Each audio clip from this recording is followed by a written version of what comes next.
So hello everyone, Radhe Radhe. आज हम blood circulation के बारे में पढ़ेंगे, जिसमें हम heart, blood and blood vessels के बारे में पढ़ेंगे। वेसल्स मतलब नलिकाएं, जो रक्त को एक स्थान से दूसरे स्थान पर ले जाने का काम करती है। तो अभी तक हम न्यूट्रिशन पढ़ चुके हैं और डाइजेशन। डाइजेशन चैप्टर में जो न्यूट्रिशन की जो स्मॉलेस्ट यूनिट थी, मतलब जो पोषण हमने ग्रहण किया था, उसकी सबसे छोटी यूनिट विलीज के थ्रू एब्जॉर्ब हो चुकी है। कहाँ पे? हमारे बॉडी के अंदर। और इस पोषण को जगह जगह तक पहुंचाने का काम कौन करेगा? ब्लड। जो ब्लड में जो पोषण है वो क्या है? ग्लूकोज। क्योंकि जो स्टार्च था, जो एक पॉलीसेकेराइड थी, वो माल्टोज में टूटी थी और माल्टोज ने लास्ट में ग्लूकोज दिया जो ब्लड में है। तो ग्लूकोज क्या है? Blood sugar. तो अब यही ग्लूकोज ब्लड के थ्रू बॉडी के हर पार्ट तक पहुंचा दी जाएगी और वहां से फिर एनर्जी गेन करेंगे रेस्पिरेशन चैप्टर में। तो आज हम बेसिकली सर्कुलेटरी सिस्टम के बारे में पढ़ेंगे। जो सर्कुलेशन है ब्लड का, वो दो तरीके से होता है जीव जंतुओं में। पहला हो जाएगा ओपन ब्लड सर्कुलेशन और दूसरा हो जाएगा क्लोज ब्लड सर्कुलेशन। मतलब जो रक्त है, एक तो एक ट्रैक को फॉलो करते हुए बिना ही स्किन को, त्वचा को टच किए हुए एक ट्रैक में फॉलो करे, वो हो जाएगा क्लोज। और जहाँ ब्लड किसी ट्रैक को या किसी पाथ को फॉलो नहीं करता, पूरी बॉडी में प्रवाहित होता है बिना ही किसी ट्रैक के, तो वो हो जाएगा ओपन। तो जो ओपन ब्लड सर्कुलेशन है, उसमें किसी वेसल या ट्रैक की ज़रूरत नहीं पड़ती। वहीं जो क्लोज ब्लड सर्कुलेशन है, जो बंद खून का प्रवाह है, उसमें वेसल्स और ट्रैक्स की ज़रूरत पड़ती है। तो जो ओपन है उसमें हीमोलिम्फ होता है। बेसिकली जो ब्लड है उसको क्या कहते हैं? हीमोलिम्फ। जो ये लिम्फ वर्ड है, ये इम्यून सिस्टम को बूस्ट करने में हेल्प करता है, फ्लूइड को बैलेंस करता है और ट्रांसपोर्ट करता है विटामिन्स, मिनरल्स और भी बहुत सारे पोषक तत्व। तो जो ये लिम्फ है, इसका फंक्शन क्या है? फ्लूइड को बैलेंस करना, फ्लूइड बैलेंस। इम्यून को डिफेंस करने के लिए चीज़ें यहाँ वहाँ पहुँचाना, इम्यून डिफेंस। और वेस्ट को रिमूव करना, वो किसका काम होता है? वो होता है लिम्फ का। तो जो ओपन ब्लड सर्कुलेशन है, उसमें क्या होगा? उसमें हीमोलिम्फ होता है बजाय हीमोग्लोबिन के। जो हीमोलिम्फ है, ये पंप होता है बॉडी के अंदर, बॉडी कैविटी के अंदर। जो हीमोलिम्फ है ओपन ब्लड सर्कुलेशन में, हीमोलिम्फ पंप होता है into body cavity.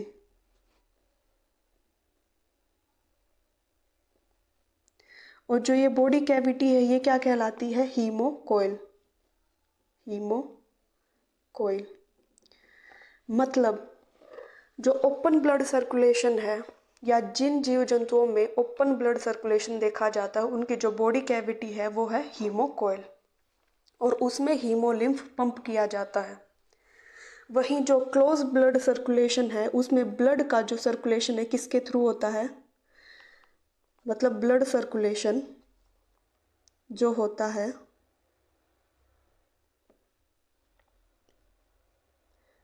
Through vessels. जो वेसल्स होती हैं, ब्लड वेसल्स, जो नलियाँ होती हैं, उसके थ्रू ब्लड का सर्कुलेशन होता है। दूसरा पॉइंट क्या हो जाएगा, ओपन ब्लड सर्कुलेशन में जो प्रेशर रहता है, किसका, ब्लड का, वो प्रेशर लो होता है। और वहीं क्लोज ब्लड सर्कुलेशन में ब्लड प्रेशर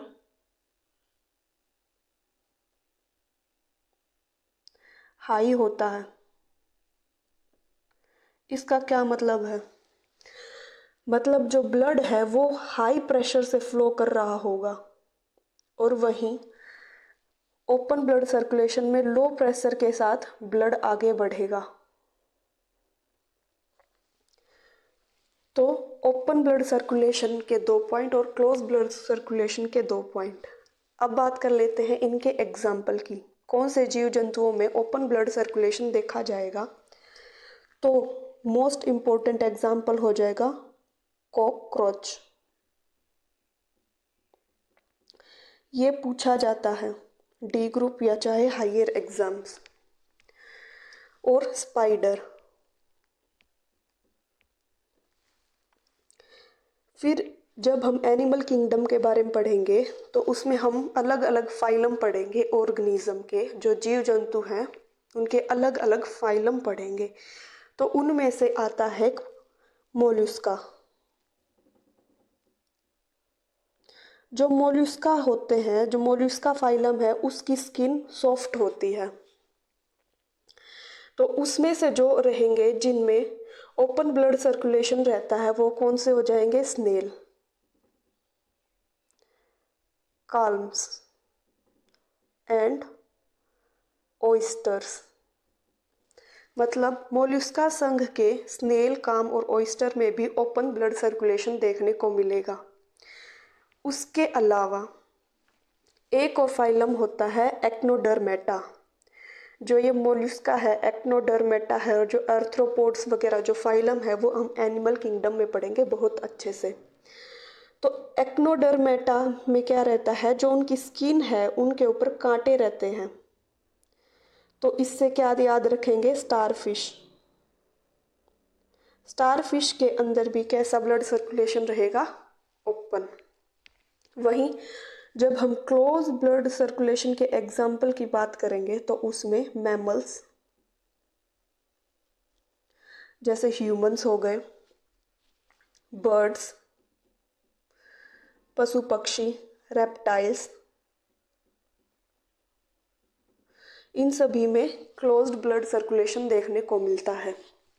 मतलब जो ब्लड है वो वेसल्स के थ्रू पूरी बॉडी में फैलेगा। तो ओपन सर्कुलेटरी सिस्टम के जो एग्जाम्पल थे वो थी स्टारफिश। किस फाइलम की है, एक्नोडर्मेटा।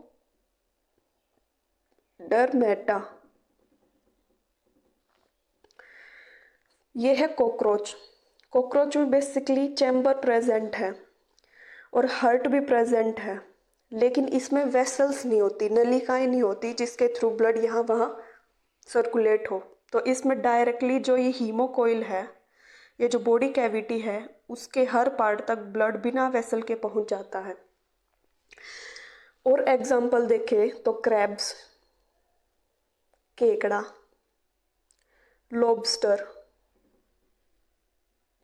एंड ये हो जाएंगे प्रॉन्स।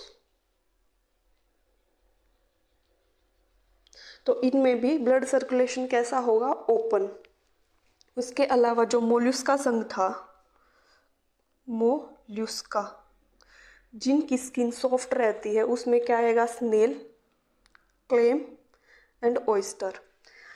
इनमें जो ब्लड सर्कुलेशन होगा वो ओपन होगा, वेसल्स की ज़रूरत नहीं पड़ती, ब्लड लो प्रेशर के थ्रू पूरी बॉडी कैविटी में पहुंच जाता है। वहीं जब क्लोज सर्कुलेशन सिस्टम की बात आती है तो उसमें रहते हैं अर्थवॉर्म। इसमें ये ज़्यादा पूछा जाता है, क्यों, क्योंकि हमारा बेसिकली माइंड सेट रहेगा अर्थवॉर्म में कहाँ वेसल्स प्रेजेंट होंगी। इसीलिए ये पूछा जाता है। ये था मोलस्का संघ। मोलस्का हमने ओपन भी पढ़ा। ओपन में स्नेल प्रेजेंट था, क्लेम प्रेजेंट था और ओयस्टर प्रेजेंट था।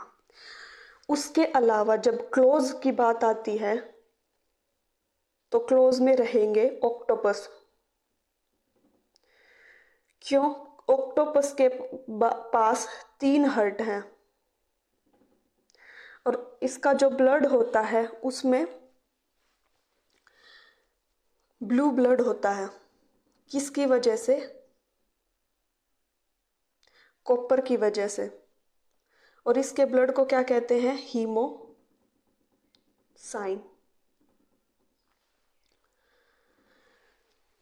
तो ऑक्टोपस के 3 हर्ट हैं, ब्लू इसके ब्लड का कलर है और हीमोसाइन ब्लड।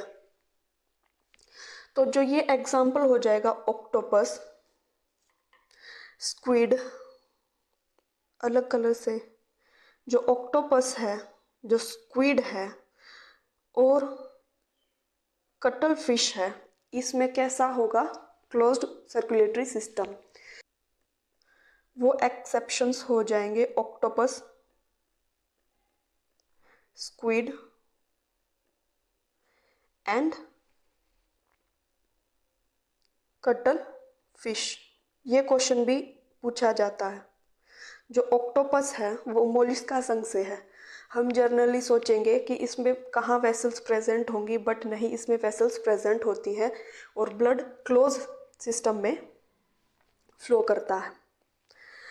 फिर बात आती है, हम इस चैप्टर में टाइप ऑफ सॉल्यूशन की बात क्यों कर रहे हैं? क्योंकि जो हमारा ब्लड है, ये जो ब्लड सेल्स हैं वो प्रोटीन की बनी हुई होती है। और हमने पढ़ा था जो मिनरल्स होती हैं वो मिनरल्स क्या करती हैं? पीएच मेंटेन करती हैं। अगर पीएच बॉडी का मेंटेन नहीं हो, मान लिया कोई भी मिनरल ज़्यादा हो जाए शरीर में, तो टोनिसिटी बढ़ जाती है।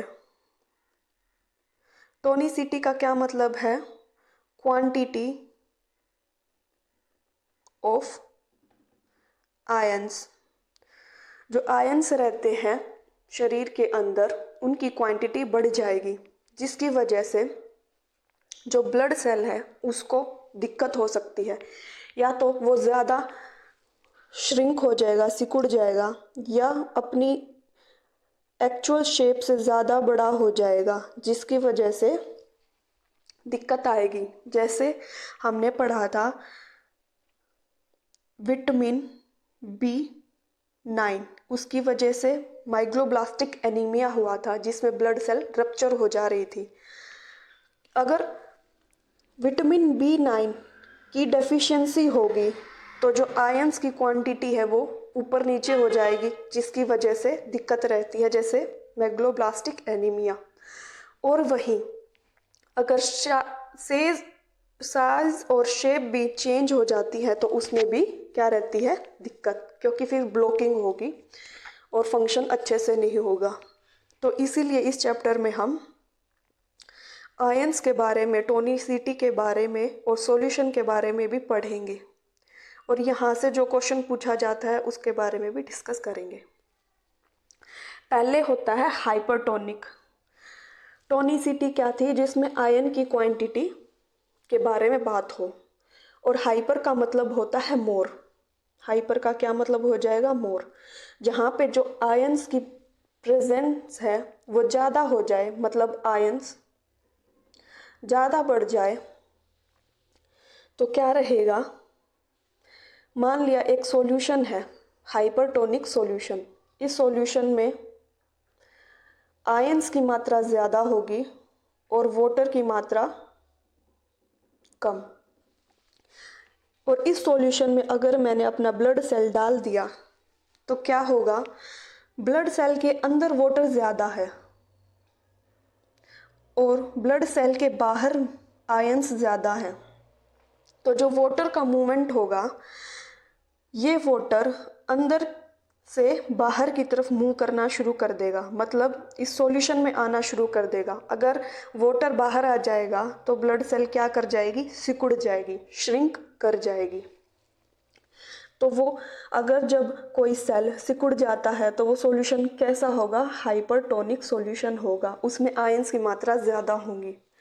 और फिर दूसरा सॉल्यूशन होगा हाइपोटोनिक सॉल्यूशन। मान लिया सॉल्यूशन है कोई और उसमें आयंस की मात्रा क्या है, कम, मतलब वाटर की मात्रा ज़्यादा। और हमने सेल लिया, सेल में पहले से ही वाटर भरा हुआ है, क्योंकि सेल के अंदर फ्लूइड तो होता ही है। तो ये जो वाटर है, आयंस कम थे और वाटर ज़्यादा था, लेकिन वाटर की कंसंट्रेशन सेल की कंसंट्रेशन से ज़्यादा है। जो सॉल्यूशन है उसमें वाटर की कंसंट्रेशन ज़्यादा है एज़ कंपेयर टू सेल। तो मतलब अंदर लो है वाटर और बाहर हाई प्रेजेंस है। तो ये वाटर सेल के अंदर मूव कर जाएगा और सेल क्या हो जाएगा, फूल जाएगा। और वहीं एक सॉल्यूशन होता है आइसोटोनिक सॉल्यूशन। आइसोटोनिक सॉल्यूशन में जो टोनिसिटी रहती है, आइसो का क्या मतलब होता है, सेम, और टोनिसिटी जो आयंस प्रेजेंट होते हैं उसकी जो स्ट्रेंथ होती है, उसकी क्वांटिटी रहती है, वो कैसी रहती है, सेम। मान लिया कोई सॉल्यूशन लिया, उसकी टोनिसिटी सेल की टोनिसिटी के बराबर है, तो सेल के ऊपर कोई फर्क नहीं पड़ेगा, उसका साइज और उसकी शेप सेम बनी रहेगी। तो पूछा जाता है ब्लड सेल के लिए कौन सा सॉल्यूशन है वो जो इम्पोर्टेंट है, या कौन से सॉल्यूशन को मेंटेन रखना ज़रूरी है ब्लड सेल के लिए। तो उसका आंसर क्या होगा, आइसोटोनिक सॉल्यूशन। आइसोटोनिक सॉल्यूशन में ब्लड सेल सेम रहती है, ब्लड सेल का शेप और साइज क्या होगा, सेम। तो इसीलिए शरीर में आइसोटोनिसिटी बनाए रखना ज़रूरी है, इसीलिए मिनरल्स का होना ज़रूरी है। क्योंकि अगर शरीर में कोई चीज़ ज़्यादा है, मान लिया आयोडीन की मात्रा कम है तो गोइटर हो जाएगा। तो आयोडीन हम इसीलिए लेते हैं ताकि गोइटर ना हो। तो इसीलिए शरीर में टोनिसिटी का मेंटेन करना ज़रूरी है। यहाँ से क्वेश्चन भी पूछा जा सकता है कि सोल्यूट और सोलवेंट पे क्या फ़र्क पड़ता है किसी सॉल्यूशन में। सोल्यूट हम लेस क्वांटिटी के अंदर लेते हैं, सोलवेंट ज़्यादा। जैसे मैंने पानी लिया तो वाटर क्या हो जाएगा, ये हो जाएगा सोलवेंट, और उसमें मैंने नमक डाला, क्या डाला, नमक, तो सोल्ट क्या हो जाएगा, सोल्यूट। जो हम कम क्वांटिटी में लेते हैं वो होता है सोल्यूट, और ज़्यादा क्वांटिटी में लेते हैं वो होता है सोलवेंट। स्पेलिंग से ही याद रखेंगे, सोलवेंट की स्पेलिंग ज़्यादा बड़ी है तो ये क्या होता है, मोर क्वांटिटी में लेते हैं, और सोल्यूट की स्पेलिंग छोटी है तो ये हम लेस क्वांटिटी के अंदर लेंगे। तो पूछेगा हाइपरटोनिक सॉल्यूशन में सोल्यूट कैसा होगा और सोलवेंट कैसा होगा। हाइपर का मतलब होता है ज़्यादा और टोनिसिटी का मतलब होता है क्वांटिटी ऑफ आयंस। अगर हम आयंस की क्वांटिटी बढ़ा देते हैं तो उसमें सोल्यूट में ही आयंस प्रेजेंट होंगे, सॉरी सोल्ट है जैसे एग्जांपल के लिए, तो इसमें हमने कौन सा सोल्ट लेते हैं, NaCl के साथ पोटाशियम आयोडाइड। ये क्वेश्चन भी पूछा जाता है, जो हम सोल्ट लेते हैं, इनटेक करते हैं सोल्ट का, वो कौन सा होता है, पोटाशियम आयोडाइड सोल्ट। तो हाइपरटोनिक में किसकी मात्रा ज़्यादा है, सोल्ट की मात्रा ज़्यादा है और वाटर की कम, और वाटर क्या है, सोलवेंट। तो सोलवेंट हाइपरटोनिक में कम हो जाता है और वाटर साल्ट जो है वो है सोल्यूट, और सोल्यूट की मात्रा कैसी हो जाती है, ज़्यादा। तो ये क्वेश्चन भी पूछ लिए जाते हैं, जनरल रीजनिंग। फिर हम बात करते हैं इस स्लाइड से, तो ये चीज़ें कि हमारे शरीर में जो टोनिसिटी है वो मेंटेन रखना क्यों ज़रूरी है हेल्दी ब्लड सेल के लिए। यदि टोनिसिटी बढ़ी तो ब्लड सेल रप्चर हो जाएगा, ख़राब हो जाएगा। टोनिसिटी घटी तो ब्लड सेल का साइज़ बड़ा हो जाएगा, और अगर आइसोटोनिक होगा तभी वो हेल्दी रहेगा। फिर बात करते हैं ब्लड की। तो ब्लड सर्कुलेशन में बेसिकली हम हार्ट और ब्लड के बारे में ही बात कर रहे होंगे। तो पहला टॉपिक होगा वो होगा ब्लड। ब्लड में क्या क्या प्रेजेंट है, ये हमने क्रॉस सेक्शन ले लिया हमारी किसी वेसल्स का, क्योंकि जो ह्यूमन है उनके अंदर क्लोज्ड सर्कुलेटरी सिस्टम है। तो क्लोज है तो क्या होंगी, वेसल्स, नलिकाएं प्रेजेंट होंगी जिसके थ्रू ब्लड यहाँ से वहाँ पहुँचाया जाएगा। तो यहाँ एक नलिका को काट के देखा, उसके अंदर हमने देखा क्या क्या प्रेजेंट है। तो उसमें जो ब्लड है, ये जो पूरा है ये है तो ब्लड। ब्लड के अंदर भी क्या क्या है, प्लाज्मा प्रेजेंट है, ब्लड सेल प्रेजेंट है। जो प्लाज्मा प्रेजेंट है वो कितना प्रेजेंट होता है, 55% ब्लड का, और जो ब्लड सेल प्रेजेंट है वो 45% प्रेजेंट होती है।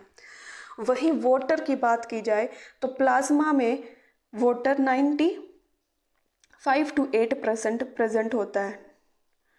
92% ले लेते हैं किसका, प्लाज्मा का। प्लाज्मा में भी दो चीज़ें प्रेजेंट है, पानी और प्रोटीन। तो 92% किसका है, ये प्लाज्मा का, और बचा 8% क्या होंगे, प्रोटीन, जो प्लाज्मा के अंदर होते हैं। वहीं जो ब्लड सेल होती है उसमें रेड ब्लड सेल होती है, वाइट ब्लड सेल होती है और प्लेटलेट्स होती है। तो पूछ लिया जाता है ब्लड सेल कितने टाइप की हैं, red blood cell, white blood cell and platelets.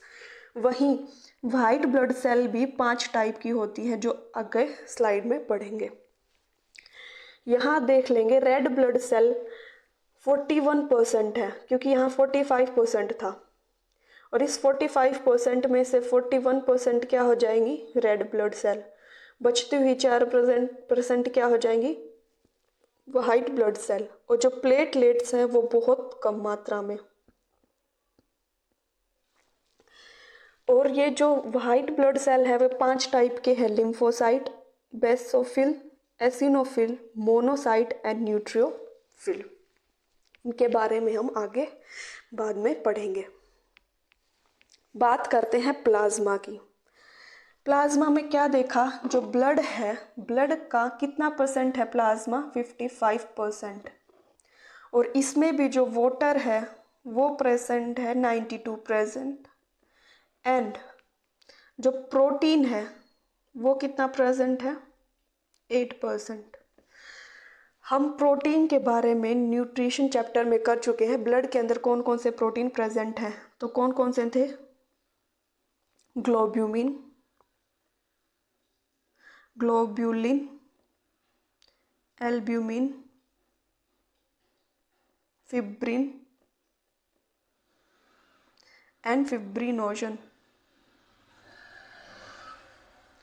ये क्या है, प्रोटीन। और वाटर तो हमें पता ही है। उसके अलावा प्लाज्मा में जो इम्पोर्टेंट चीज़ रहेगी वो क्या रहेगी, प्लाज्मा के अंदर एंटीबॉडीज़ फ्लोट करती रहती हैं। Antibodies float in plasma. जो प्लाज्मा होगा उसमें एंटीबॉडीज़ फ्लोट करेंगी। ये एंटीबॉडीज़ क्या है, इनका क्या फंक्शन है, वो आगे पढ़ेंगे।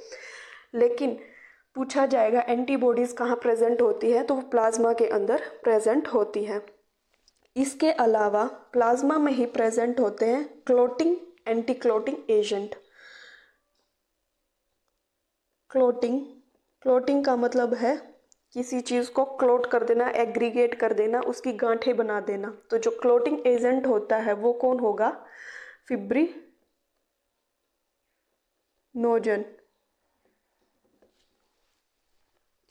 और जो एंटी क्लोटिंग होगा, मान लिया हमारा ब्लड जो है वो क्लोट कर रहा है, और इस क्लोटिंग को बचाने के लिए भी तो कोई एजेंट होना चाहिए ताकि ये क्लोटिंग ना हो, ये जो ब्लड सेल है वो एग्रीगेट ना हो, इकट्ठी ना हो। तो इसको बचाने के लिए जो एंटी क्लोटिंग एजेंट होता है, एंटी क्लोटिंग एजेंट, वो क्या होगा, हिपेरिन। ये दोनों क्वेश्चन बहुत पूछे जाते हैं। जो क्लोटिंग एजेंट है वो कौन है, फिब्रिनोजन। और जो एंटी क्लोटिंग एजेंट है वो कौन हो जाएगा, हिपेरिन। एक और क्वेश्चन आज के टाइम में बहुत पूछा जाता है कि जब हम ब्लड में मतलब बेसिकली प्लाज्मा से जब हम फिब्रिन निकाल देते हैं या फिब्रिनोजन निकाल देते हैं तो क्या बचता है, सीरम। उसको सीरम कह देते हैं।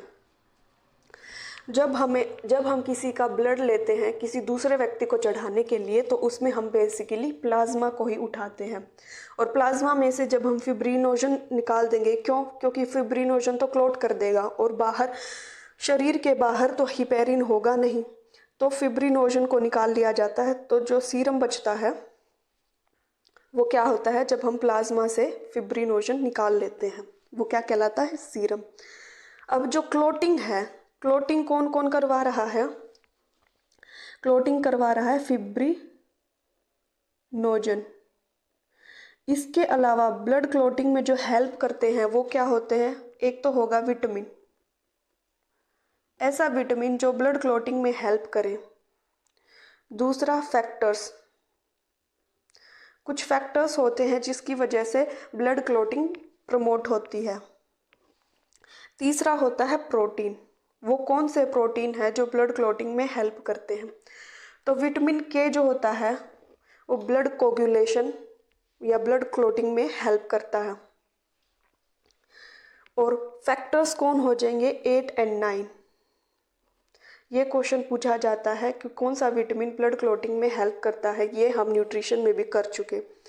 और प्रोटीन कौन कौन से होते हैं, थ्रोम्बिन, प्रोथ्रोम्बिन,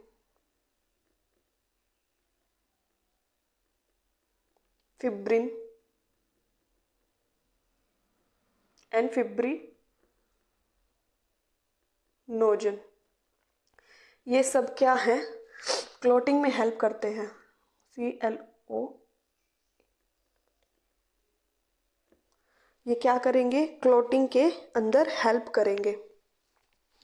जिसमें प्रोटीन कौन से है, थ्रोम्बिन। हम आगे जाके पढ़ेंगे थ्रोम्बिन या थ्रोम्बोसाइट, वो क्या होंगे, प्लेटलेट्स। जो सबसे कम मात्रा में जो प्रेजेंट थी वो क्या थी, प्लेटलेट्स। तो ये थ्रोम्बिन भी है, ब्लड क्लोटिंग में हेल्प करता है। उसके अलावा कुछ और चीज़ें, जैसे जो प्रोटीन प्रेजेंट थे, ग्लोब्यूलिन, एल्ब्यूमिन और फिब्रिन, इनका फंक्शन क्या है, हमने न्यूट्रिशन चैप्टर में पढ़ा था। जो प्रोटीन होता है वो बिल्डिंग ब्लॉक मटेरियल होता है जो बॉडी को बिल्ड करने में हेल्प करता है। वैसे ही अगर ब्लड सेल की बॉडी को मेंटेन रखना है तो प्रोटीन का होना भी ज़रूरी है। तो जो ग्लोबिन होता है वो डिफेंस मैकेनिज्म को प्रमोट करता है। डिफेंस मैकेनिज्म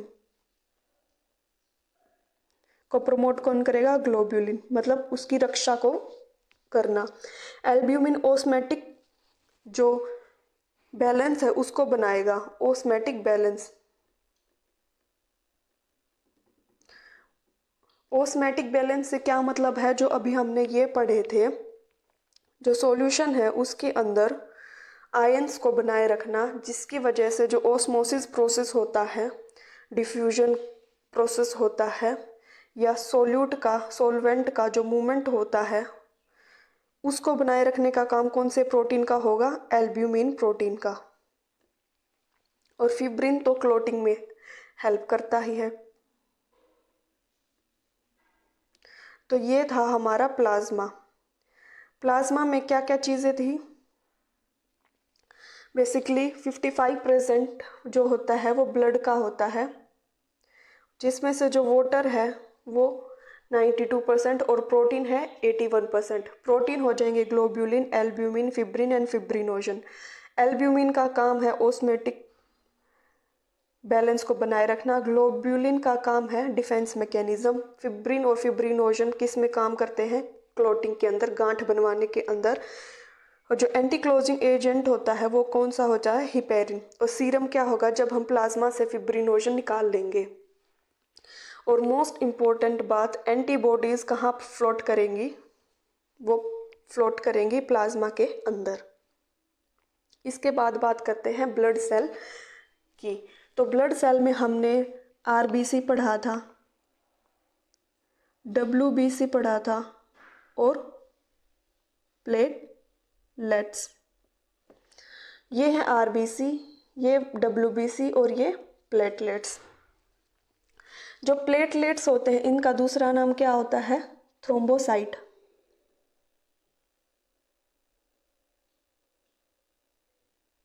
जो साइट वर्ड है वो किसको प्रेजेंट करता है, सेल। मतलब ये जो साइट वर्ड है वो सेल को रिप्रेजेंट करता है।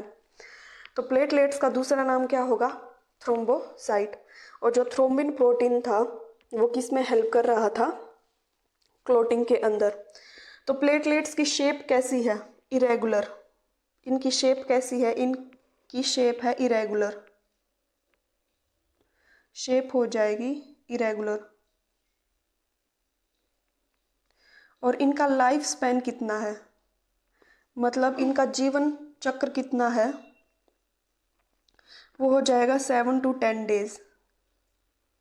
उसके बाद मतलब कोई भी प्लेटलेट है वो 7 से 10 दिन तक जिंदा रहेगी और फिर दोबारा जन्म लेगी। इनके अंदर जो न्यूक्लियस है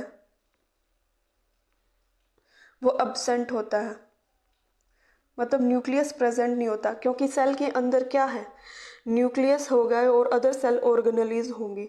लेकिन जो प्लेटलेट्स हैं, जो थ्रोम्बोसाइट है, एक ऐसा सेल है जिसमें न्यूक्लियस क्या है, अब्सेंट। और ये बनते कहाँ है, फॉर्मेशन। तो जो प्लेटलेट्स है वो कहाँ बनेगी, बोन मैरो के अंदर। जो बोन मैरो हो उसको क्या बोलते हैं, मेरू रज्जु। जो बोन होती है उसके अंदर क्या क्या बनेंगे, रेड ब्लड सेल भी बनेगा और प्लेटलेट्स भी। तो बोन मैरो के अंदर ये बनते हैं, तो वो क्या होंगी, प्लेटलेट्स। फिर बात करेंगे हम रेड ब्लड सेल। जो रेड ब्लड सेल है इसकी शेप, ये कितना परसेंट था, 41%। इसकी शेप कैसी है, डंबल शेप, जैसे डंबल होते हैं ना इस तरीके के, तो वैसी सी इसकी शेप है, डंबल या बाई कॉनकेव, डंबल या बाई कॉनकेव। कॉनकेव लेंस होता है इसके जैसा, मतलब जो बीच में से बल्ज इन हो और साइड से बल्ज आउट, तो वो ऐसी स्ट्रक्चर कैसी होती है, कॉनकेव। तो ये बाई क्यों है, ये दोनों तरफ से कॉनकेव है, इस तरफ से भी और पीछे की तरफ से भी, तो इसकी शेप कैसी हो जाएगी, बाई कॉनकेव। इसके अंदर प्रोटीन कौन सा प्रेजेंट है, हीमोग्लोबिन, हीमोग्लोबिन। जो हीमोग्लोबिन था, हीम का मतलब हो जाएगा आयरन, और जो ग्लोबिन है वो है प्रोटीन। और जो हीमोग्लोबिन है वो कितने ऑक्सीजन कैरी करता है, 4 ऑक्सीजन कैरी करने का काम कौन करता है, हीमोग्लोबिन। इसका जीवन चक्र कितना है, लाइफ स्पैन। तो ये 120 दिन के लिए जीवित रहते हैं, फिर मर जाते हैं और फिर जन्म लेते हैं। तो graveyard of cell, sorry, red blood cell किसको कहते हैं, ग्रेव यार्ड। ग्रेवयार्ड का मतलब है कब्रगाह, जहाँ पे जो रेड ब्लड सेल है उसकी कब्र बनाई जाती है, या कब्र है कौन सी हो जाएगी, उसको कहेंगे स्प्लीन यानी तिल्ली। अब रेड ब्लड सेल है उसकी डेथ तो कहीं भी हो सकती है, मतलब रेड ब्लड सेल है वो कहीं भी मर सकता है। लेकिन जहाँ उसको दफनाया जाता है वो कौन सा हो जाएगा? स्प्लीन। कई कई बार लीवर को भी कह दिया जाता है कि वहाँ पे उसकी क्या होती है? आरबीसी की डेथ। जब इन्फेंट होता है या जो भ्रूण होता है उस टाइम लीवर में क्या होता है? फॉर्मेशन होती है आरबीसी की और डेथ भी। लेकिन बड़े हो जाते हैं तब स्प्लीन को क्या कहते हैं? ग्रेवयार्ड। उसके अलावा हमने पिछले चैप्टर में किया था कि जो हीमोग्लोबिन है, हीमोग्लोबिन की जो एफिनिटी होती है किसी भी गैस के तरफ, जो रुझान होता है जुड़ने का, वो क्या हो जाएगा? कार्बन मोनो के साथ ज़्यादा, फिर ऑक्सीजन और फिर कार्बन डाइऑक्साइड। मतलब जो हीमोग्लोबिन है वो अगर प्रेजेंट है कार्बन मोनोऑक्साइड और ऑक्सीजन, तो वो कार्बन मोनोऑक्साइड को की तरफ अटैच करेगा और फिर ऑक्सीजन। इसीलिए हमें बोला जाता है जो व्हीकल्स होते हैं वो कम यूज़ करने चाहिए, क्योंकि वो कार्बन मोनोऑक्साइड रिलीज करते हैं एनवायरनमेंट में, जिसकी वजह से क्या होगा? कार्बन मोनोऑक्साइड अधिक हो जाएगी और डिजीज होना शुरू हो जाएंगी। इसके अंदर न्यूक्लियस प्रेजेंट है या नहीं? तो जो आरबीसी है उसके अंदर भी न्यूक्लियस प्रेजेंट नहीं होता, नो न्यूक्लियस।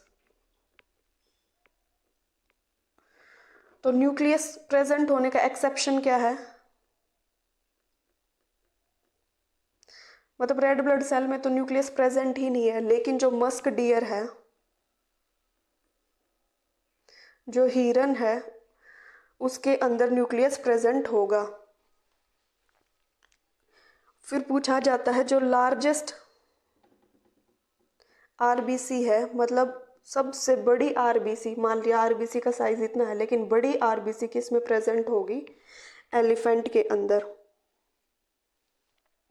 लार्जेस्ट आरबीसी कहाँ होगी? एलिफेंट, एलिफेंट के अंदर। और एनिमल किंगडम में, ये तो हो गया मैमल्स, स्तनधारी। और पूरे एनिमल किंगडम में पूछ लिया जाए, क्योंकि एनिमल किंगडम में क्या क्या रहते हैं? मैमल्स भी रहते हैं, बर्ड्स भी रहते हैं, पीसीज फिशेस भी रहती हैं, रेप्टाइल्स भी होंगे और एम्फीबियंस भी होंगे। लेकिन पूरे एनिमल किंगडम में जिसकी आरबीसी बड़ी होगी वो क्या होंगे? एम्फीबियंस।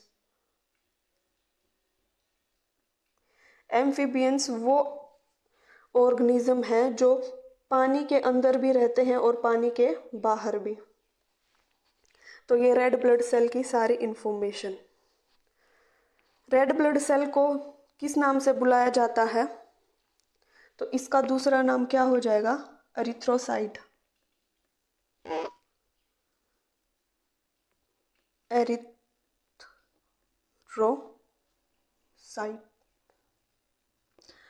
प्लेटलेट्स का नाम क्या था? थ्रोम्बोसाइट।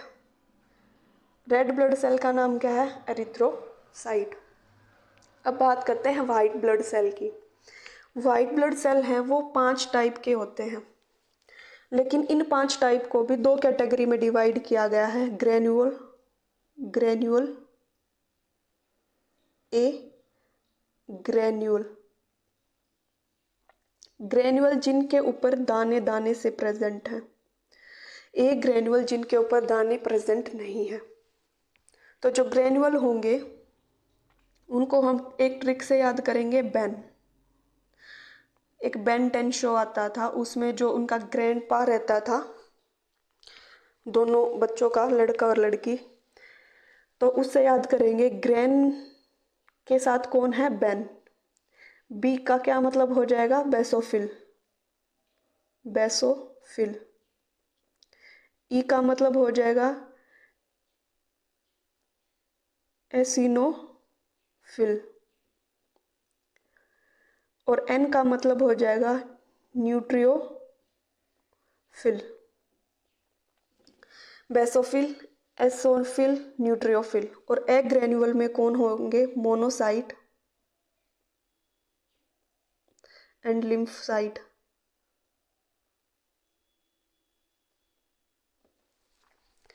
तो वाइट ब्लड सेल में क्या रहेगा, वाइट ब्लड सेल को हम ल्यूकोसाइट के नाम से जानते हैं, दूसरा नाम क्या हो जाएगा, ल्यूकोसाइट। वाइट ब्लड सेल का दूसरा नाम ल्यूकोसाइट। जहां जो ये ल्यूको वर्ड है किसको रिप्रेजेंट करता है, नो कलर, जहां कोई कलर प्रेजेंट नहीं है। तो इसकी शेप कैसी हो जाएगी, इसकी शेप भी हो जाएगी इरेगुलर,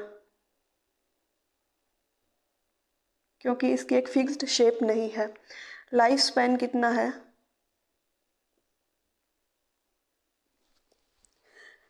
व्हाइट ब्लड सेल का लाइफ स्पैन कितना है, 7 to 14 डेज। न्यूक्लियस प्रेजेंट होता है, न्यूक्लियस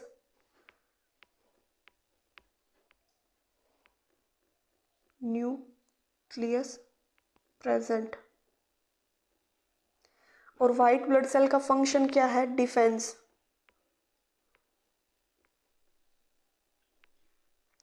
मतलब जो व्हाइट ब्लड सेल है ये डिफेंड करती है, इसलिए इसको सोल्जर ऑफ द बॉडी भी कहते हैं।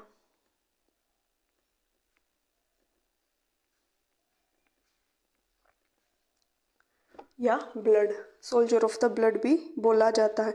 ये कहाँ बनती है, इसका फॉर्मेशन भी बोन मैरो के अंदर होता है, बोन मैरो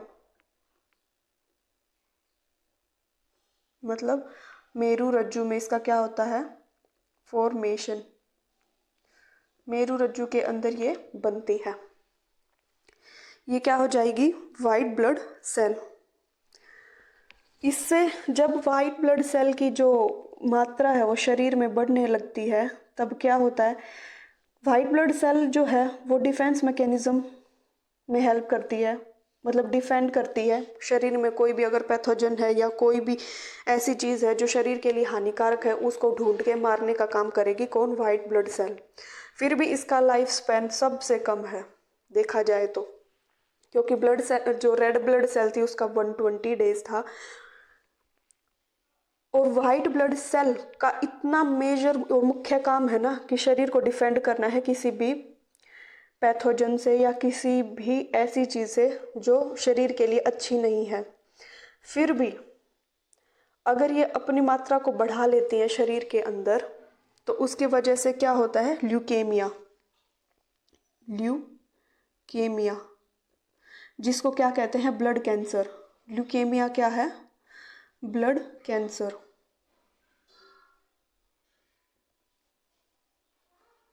ब्लड कैंसर। तो इस ल्यूकेमिया में क्या होता है, जो वाइट ब्लड सेल है वो ज़्यादा बढ़ जाती है जिसकी वजह से ब्लड कैंसर हो जाता है। अब बात कर लेते हैं स्पेसिफिकली जो type of white blood cell है उनकी। तो जो बेसोफिल है उसका क्या काम है, इसका काम है इन्फ्लामेटरी एक्शन को देखना। इन्फ्लामेटरी एक्शन, इसका क्या मतलब है, जब चोट लगती है तो उसके ऊपर सोजन आ जाती है, उस सोजन के ऊपर काम करने का काम किसका होगा, बेसोफिल्स। एसिनोफिल का क्या काम होगा, एलर्जिक रिएक्शन को टैकल करना, एलर्जिक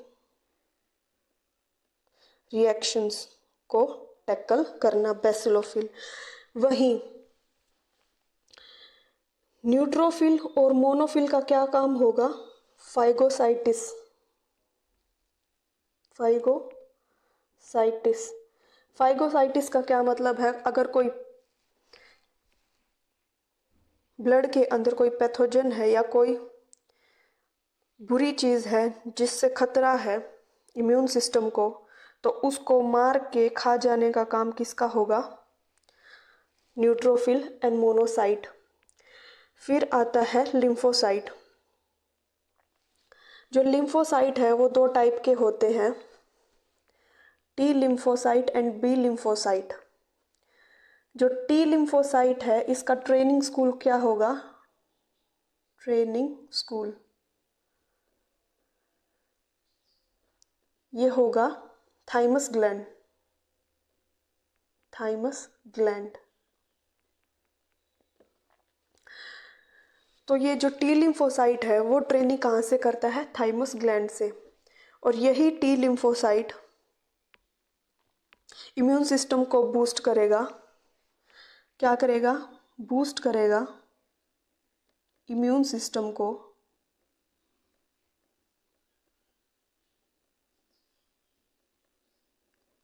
और जो एंटीबॉडीज हैं, एंटीबॉडीज कहाँ प्रेजेंट थी? प्लाज्मा के अंदर, उसको फॉर्मेशन, उनको बनाने का। तो ये क्वेश्चन पूछा जाता है कि टी लिम्फोसाइट है उसका ट्रेनिंग सेंटर या ट्रेनिंग स्कूल कौन सा होगा? वो होगा थाइमस ग्लैंड। तो ये क्वेश्चन भी पूछा जाता है कि जब हम एज्ड हो जाएंगे तो हमारा कौन सा ग्लैंड होगा जो लेस फंक्शन करना शुरू कर देगा?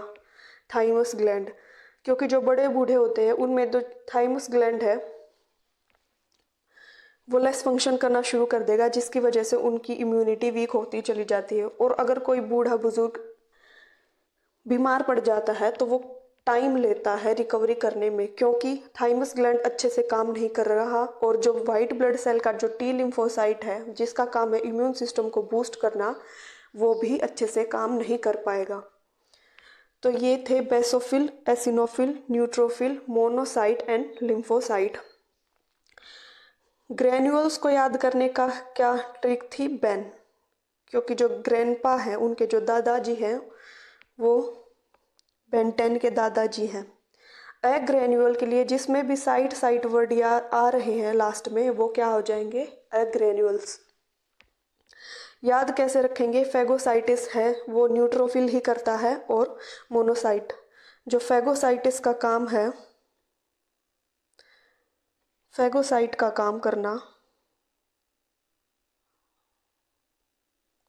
मतलब बैक्टीरिया पैथोजेंस को मारना और उसको खा जाना, वो कौन कर रहा है? Monocyte and neutrophil, न्यूट्रियोफिल।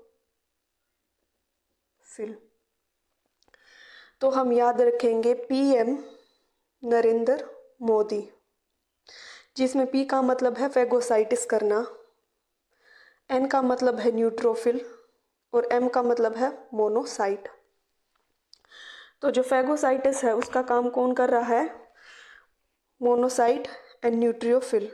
बचा लिम्फोसाइट। लिम्फोसाइट क्या है? T lymphocyte and B lymphocyte, जिसमें टी लिम्फोसाइट ट्रेनिंग लेने जाता है थाइमस ग्लैंड के पास और इम्यून सिस्टम को बूस्ट करेगा और एंटीबॉडीज़ बनाने में हेल्प करेगा। और ये एंटीबॉडीज़ कहाँ फ्लोट कर रही थी?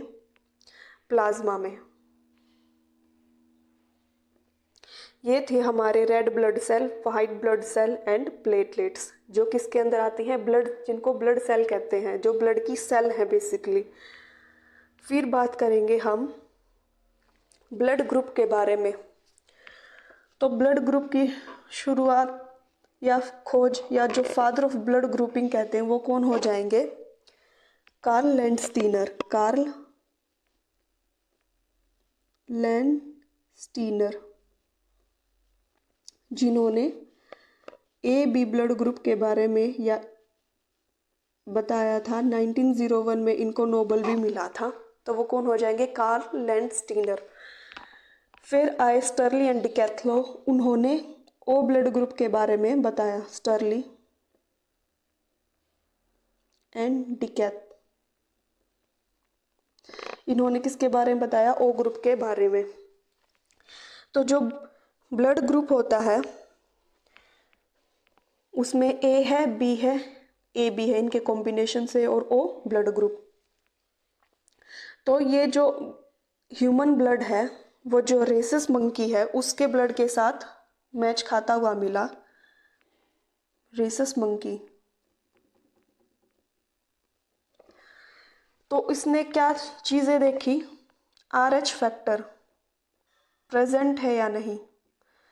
RH फैक्टर का क्या मतलब है? प्रेजेंट है मतलब positive, present.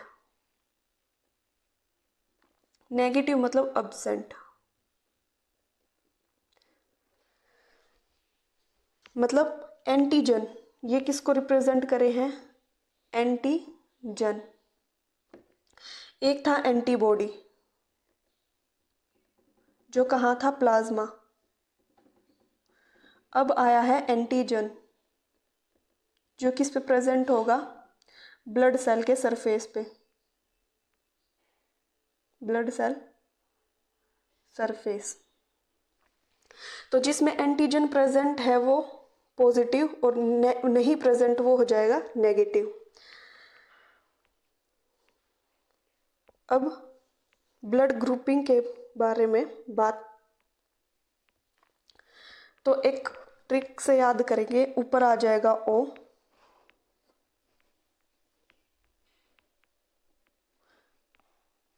A B, A B, या इसी को हम ओ ए बी ए बी। जो ओ है वो डोनर है, जो बी है वो रिसीवर भी है और डोनर भी है। उसी तरीके से ए डोनर भी है, रिसीवर भी है, बी डोनर भी है और रिसीवर भी है। और ए बी खुद को ब्लड देगा और ओ खुद को भी देगा, ए को भी देगा, बी को भी देगा। कहने का क्या मतलब है, ये एरोस इस तरीके से मूव करेंगी। जो ओ है वो डोनेट कर सकता है ए को भी, बी को भी, और जो ए है वो डोनेट कर सकता है ए बी को, और बी है वो भी ए बी को डोनेट कर सकता है, और ओ खुद को भी दे सकता है और ए बी को भी दे सकता है।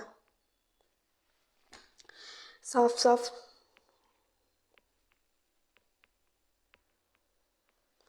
ओ था ए बी ए बी, ओ से एरो आई ए बी के पास और ए बी दोनों के पास, ए से एरो आई ए बी के पास और बी से एरो आई ए बी के पास। ओ ए को भी ब्लड दे सकता है, बी को भी दे सकता है और ए बी को भी। ए किसको ब्लड दे सकता है तो वो ए बी को दे सकता है, बी किसको ब्लड दे सकता है तो वो ए बी को दे सकता है, और ओ खुद को भी दे सकता है और ए खुद को भी दे सकता है, बी खुद को भी दे सकता है। तो इस तरीके से ब्लड कौन किसको दे सकता है उसके लिए हम ये ट्रिक यूज करेंगे। और वहीं जब बात आती है पॉजिटिव और नेगेटिव की, तो दो क्वेश्चन आते हैं, यूनिवर्सल, यूनिवर्सल डोनर और रिसीवर। जो यूनिवर्सल डोनर होगा वो हो जाएगा ओ नेगेटिव। जो ओ है वो सब लगभग सभी को, लगभग क्या सभी को ब्लड दे रहा है, तो डोनर कौन हुआ ओ। ए बी पॉजिटिव, जो यूनिवर्सल डोनर और यूनिवर्सल रिसीवर है उनके लिए ये ट्रिक। तो ये था ब्लड ग्रुप। ब्लड ग्रुप में क्या है, ब्लड ग्रुप की खोज ए बी और सी ब्लड ग्रुप की खोज किसने की थी, कार्ल लैंडस्टीनर ने, 1901 में इसको नोबेल मिला। फिर जो ओ ब्लड की खोज की थी इसी के स्टूडेंट रहे हैं स्टर्ली एंड डिकैथलो, उन्होंने ओ ब्लड ग्रुप की खोज की। रेसस मंकी है, उसका ब्लड ह्यूमन के ब्लड के साथ मैच खाता पाया और उसमें जो एंटीजन प्रेजेंट है वो है पॉजिटिव और नेगेटिव। पॉजिटिव होने का मतलब है उसके अंदर एंटीजन प्रेजेंट है और नेगेटिव का मतलब है उसके अंदर एंटीजन प्रेजेंट नहीं है। अगर हम जिसके अंदर एंटीजन प्रेजेंट नहीं है उसको प्रेजेंट वाला ब्लड दे देंगे तो वो उसको क्या समझ लेगा, वो उसको एक पैथोजन समझ लेगा। मान लिया किसी के अंदर एंटीजन प्रेजेंट है और किसी के अंदर एंटीजन प्रेजेंट नहीं है, और इसने प्रेजेंट वाले का ब्लड ग्रुप ले लिया, तो उसके अंदर जो एंटीजन था उस ब्लड के अंदर एंटीजन भी आएगा और इसका ब्लड ग्रुप उसको समझेगा, उस एंटीजन को, कि ये तो कोई ऐसी चीज है जो ब्लड के लिए खतरा हो सकती है, और उसके अगेंस्ट इम्यून क्या कर लेगा, बूस्ट कर लेगा। तो इस तरीके से फिर जब वही ब्लड ग्रुप ट्रांसफ़र करने की बात आती है अपने बेबी के अंदर पेरेंट्स से, तो वो बेबी सर्वाइव नहीं कर पाता मोस्ट ऑफ द टाइम। इसीलिए ब्लड डोनेशन के टाइम ये चीज़ें ध्यान रखनी पड़ती हैं कि उनका ब्लड ग्रुप नेगेटिव है, पॉजिटिव है या कैसे।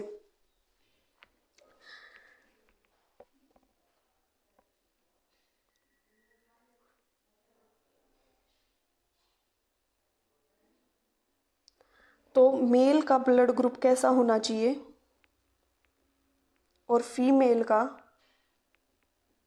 तो मेल का होना चाहिए पॉजिटिव और फीमेल का होना चाहिए नेगेटिव। ये पेयर ज़रूरी है। अगर ऐसा नहीं होता है तो जो बेबी होगा उसके सरवाइव के चांस बहुत कम रहते हैं।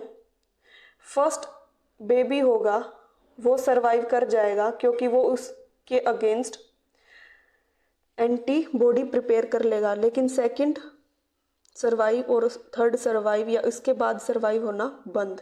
इसीलिए ये थे हमारे ब्लड के बारे में बातें। अब बात करते हैं एंटीजन्स एंड एंटीबॉडी। एंटीजन कहाँ प्रेजेंट थे? Body of blood, blood surface पे, ब्लड सरफेस। और एंटीबॉडीज कहाँ प्रेजेंट थी? प्लाज्मा। कैसे याद रखेंगे कि एंटीजन है वो ब्लड सरफेस पे और एंटीबॉडी प्लाज्मा के अंदर? ट्रिक्स लगा लेंगे कि जो जीन है वो कहाँ प्रेजेंट होगा। जो जीन्स वगैरह है वो हम बॉडी में ही तो पहनते हैं, तो जो जीन होगा वो कहाँ प्रेजेंट होंगे? ब्लड के सरफेस के ऊपर, क्योंकि जो जीन्स पैंट है वो हम बॉडी सरफेस पे ही डालते हैं। तो इस तरीके से याद करेंगे। जो एंटीजन है वो ब्लड सरफेस पे प्रेजेंट है। एंटीजन और एंटीबॉडीज जो है वो किस रिलेशनशिप में पाए जाते हैं? की लॉक रिलेशनशिप, की लॉक रिलेशनशिप।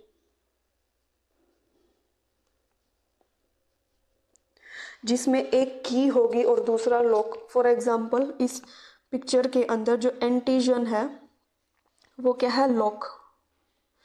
और जो एंटीबॉडी है वो क्या है? की।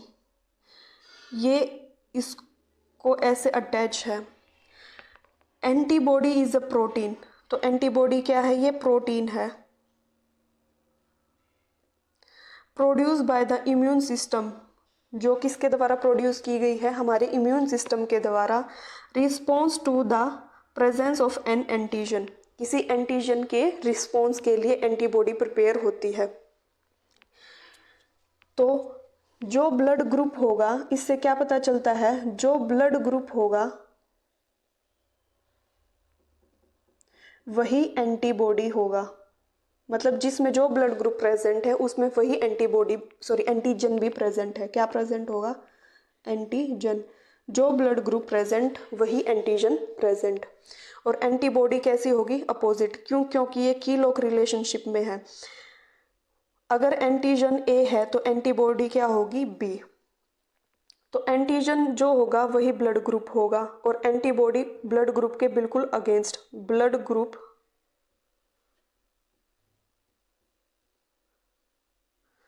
ग्रुप के बिल्कुल अगेंस्ट क्या होगी? एंटीबॉडी। तो इस यहाँ से किस टाइप के क्वेश्चन पूछे जाते हैं?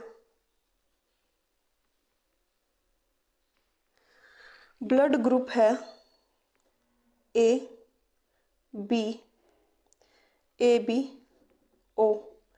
एंटीजन प्रेजेंट है ए बी, ए बी ओ। तो एंटीबॉडी क्या प्रेजेंट होगी? तो एंटीबॉडी क्या प्रेजेंट होगी? अभी पढ़ा जो एंटीजन है वो ब्लड के सरफेस पे प्रेजेंट है, मतलब जो ब्लड ग्रुप होगा वही एंटीजन होगा, लेकिन एंटीबॉडी हमेशा अपोजिट होगी। तो एंटीबॉडी क्या होगी? बी होगी। और एंटीजन क्या होगा? एंटीबॉडी ए के लिए क्या हो जाएगी? बी, बी के लिए हो जाएगी ए, ए बी के लिए ओ, और ओ के लिए हो जाएगी ए बी। तो मतलब ये किस तरीके से मूव करते हैं? जो एंटीबॉडी है वो अपोजिट रहेगी। ए के लिए बी होगी और बी के लिए ए बी के लिए ओ और ओ के लिए ए बी। तो पूछा जाता है एंटीजन किस पे है, ब्लड सरफेस पे, और एंटीबॉडी कहाँ है, प्लाज्मा के अंदर। और फिर एंटीजन जिसमें बिल्कुल ही प्रेजेंट नहीं है, एंटीजन प्रेजेंट नहीं है, वो कौन सा ब्लड ग्रुप है, वो है ओ, उसके अंदर एंटीजन प्रेजेंट नहीं होता। और एंटीबॉडी जो प्रेजेंट नहीं है वो कौन सा ब्लड ग्रुप हो जाएगा, ए। एंटीबॉडी के अंदर ए भी आ रहा है और बी भी, तो कैसे याद रखेंगे, ए बी ब्लड के अंदर एंटीबॉडी प्रेजेंट नहीं होती और एंटीजन कौन से ब्लड के अंदर नहीं होता, ओ के अंदर। तो ये थे ब्लड रिलेटेड टॉपिक।